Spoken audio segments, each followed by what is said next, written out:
Thank you so much for joining us. This is a medical milestone, this procedure. Can you tell us, because you've had similar sort of procedures done, how remarkable is this? It's just absolutely amazing to be able to see that for really the first time we're seeing a genetically edited pig kidney into a living person make urine and sustain that human being's life. And it sounds like the patient's doing really well. So we're just really excited for our colleagues and applaud this effort. And then can you tell me, if successful, how long before this type of procedure becomes more widely available, and what are the risks associated with it? Well, I think the next steps are to actually move this outside of compassionate use and into actual phase 1 trials. Here in the United States, that will progress from a phase 1 all the way through until the product can ultimately be approved and then offered to anyone outside of a clinical trial. I think that, on a fast track would be looking at 5 years, but probably closer to 10 to be able to have it meet all of those regulatory requirements. So I think that's really the next steps. And then risks with this procedure, I think, have in common with what we already see in human-to-human allotransplantation, with, of course, added, risks related to the pig itself, with potential for zoonotic risk. But in this particular case, the genetic edits included knocking out some of those genes. And so I think this particular pig construct is very low risk. And then doctors have performed pig organ transplants before, particularly with the heart. Why has it taken so long to successfully utilize a kidney?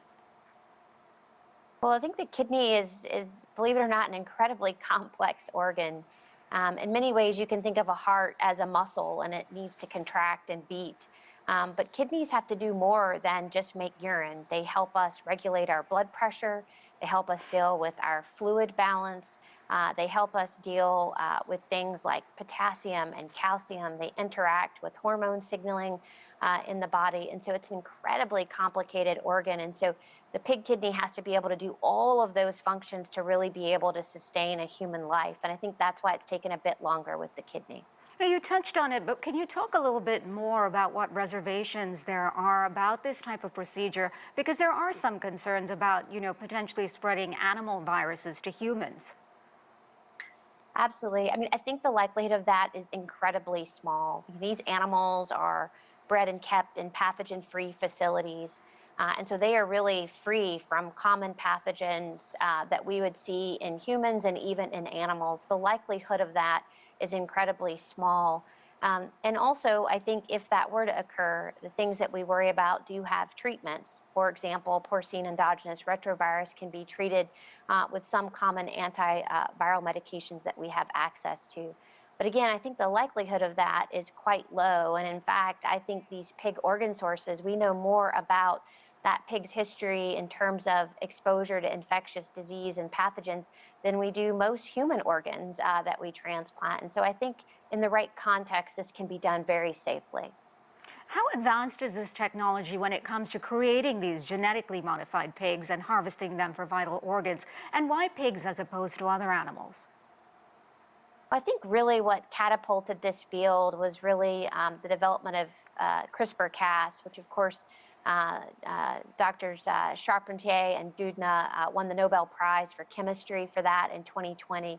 And that really sort of increased how quickly these genetic edits can be done and how precise these edits can be. And so that's really, I think, what's catapulted the xenotransplant field very quickly, and why you're seeing such a flurry of activity right now.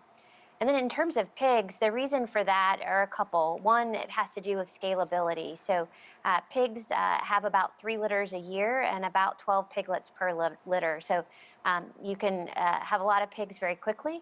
They also grow quite quickly. So even the genetically edited pigs, they may be born at about 1 kilogram, but by 6 months are close to 150, 160 kilograms with kidneys the same size as an adult human kidney. They also, if you look at them outside the food chain, actually have a very long lifespan, upwards of 30 years. And so in theory, these kidneys can last, hopefully, the lifetime of the patient. And then, finally, they have kidney function that is quite similar to a human. So if you look at something called the glomerular filtration rate, which is a measure of how good the kidney function is, For a typical pig, it's about 125 cc's per minute. And for the typical adult human, it's about 126 to 170 cc's per minute. And for context, you only need a GFR at most transplant centers of about 90 cc's per minute to be a living kidney donor. In other words, to be able to give away a kidney and still have enough kidney function to live normally with just one kidney. So that's the reason for the pig as the choice for the source animal. A very insightful conversation. Thank you so much, Professor Jayme Locke.